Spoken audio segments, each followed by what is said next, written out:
देश की आवाज तेज टीवी 24 के साथ सच दिखाने का जुनून।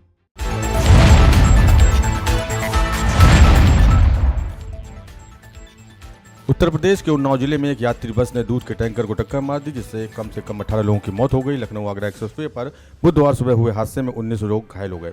ये घटना गड़ा गांव के पास हुई, जब बिहार से दिल्ली जा रही बस ओवरटेक करने के प्रयास में टैंकर से टकरा गई। टक्कर के कारण बस एक्सप्रेसवे पर पलट गई। अधिकारियों के मुताबिक बस में अधिकतर प्रवासी श्रमिक सवार थे। सभी घायलों को इलाज के लिए नजदीकी अस्पतालों में ले जाए गए, जहां 19 लोगों में से 3 की हालत गंभीर बताई जा रही है।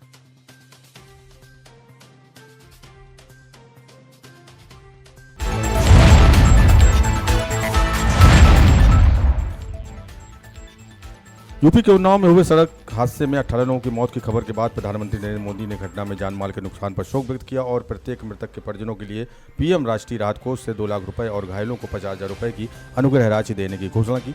इसके अलावा राष्ट्रपति द्रौपदी मुर्मू, कांग्रेस अध्यक्ष मल्लिकार्जुन खड़गे ने भी घटना पर गहरा दुख व्यक्त किया और मृतकों के परिवारों के प्रति संवेदना व्यक्त की।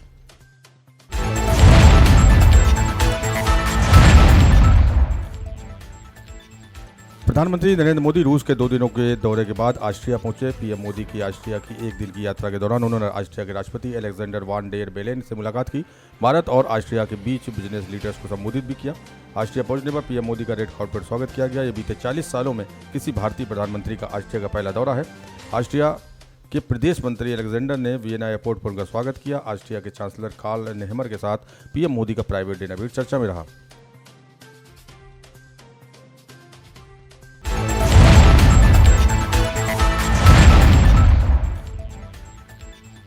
देश भर के अलग अलग 7 राज्यों की 13 विधानसभा सीटों पर बुधवार यानी 10 जुलाई को उपचुनाव हो रहा है। जिन सीटों पर उपचुनाव हो रहे हैं उनमें से कुछ सीटें तो लोकसभा चुनाव के बाद खाली हुई हैं। दरअसल कई विधायकों ने संसदीय चुनाव में हिस्सा लेने के लिए विधायकी छोड़ दी थी, लिहाजा ये विधानसभा सीटें खाली हो गई। बिहार की 1, मध्य प्रदेश की 1, उत्तराखंड की 2, पंजाब की 1, पश्चिम बंगाल की 4, तमिलनाडु की 1, हिमाचल की 3 सीटों पर मतदान हो रहा है। इन सीटों पर उपचुनाव का नोटिफिकेशन 14 जून को जारी हुआ था।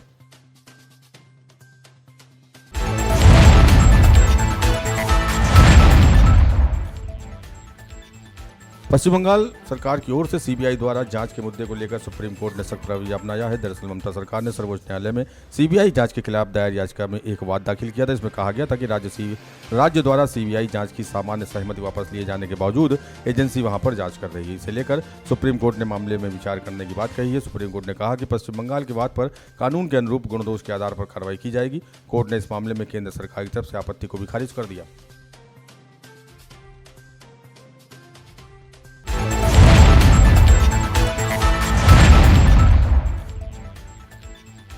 हाईकोर्ट ने हरियाणा सरकार को आदेश दिया है कि शंभू बॉर्डर पर की गई बैरिकेडिंग 1 हफ्ते में खुलवाई जाए। इस दौरान कानून व्यवस्था बनाए रखने की जिम्मेदारी हरियाणा और पंजाब दोनों सरकारों की होगी। वहीं आंदोलनकारी किसान प्रशासन की तरफ से चिन्हित जगहों पर आंदोलन कर सकते हैं।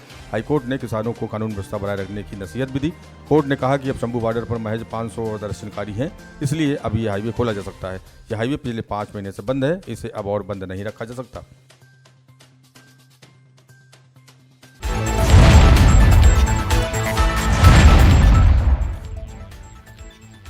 किडनी का गैरकानूनी धंधा बांग्लादेश व भारत में बड़े पैमाने पर फैला हुआ है। गिरोह 4 साल में करीब 500 लोगों की किडनी गैरकानूनी तरीके से प्रत्यारोपित कर चुके हैं। इसका खुलासा किडनी रैकेट के पर्दाफाश के बाद हुआ। किडनी बदलने के दौरान 4 लोगों की जान भी जा चुकी है। किडनी प्रत्यारोपण अधिकतर नोएडा के यथार्थ व अपोलो अस्पताल में हुए। अपराध शाखा के पुलिस अधिकारियों के अनुसार नोएडा के दोनों अस्पतालों में किडनी प्रत्यारोपण डॉक्टर डी विजया कुमारी ने की है। वो अपने सहायक विक्रम के जरिए इस गिरोह के संपर्क में आई थी। वो पिछले 4 सालों से इस गिरोह के लिए काम कर रहे हैं।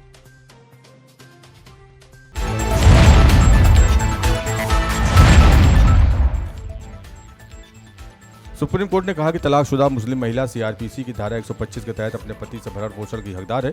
इसके लिए वो याचिका दायर कर सकती है। जस्टिस बीबी नागरत्ना और अगस्टीन जॉर्ज मसीह की बेंच ने एक मुस्लिम युवक की याचिका को खारिज करते हुए यह आदेश दिया। कोर्ट ने कहा कि मुस्लिम महिला तलाक पर अधिकारों का संरक्षण अधिनियम 1986 धर्मनिरपेक्ष कानून पर हावी नहीं होगा। न्यायमूर्ति नागरत्ना ने कहा, हम इस निष्कर्ष के साथ अपील खारिज कर रहे हैं कि सीआरपीसी की धारा 125 सभी महिलाओं पर लागू होगी, न कि केवल विवाहित महिलाओं पर।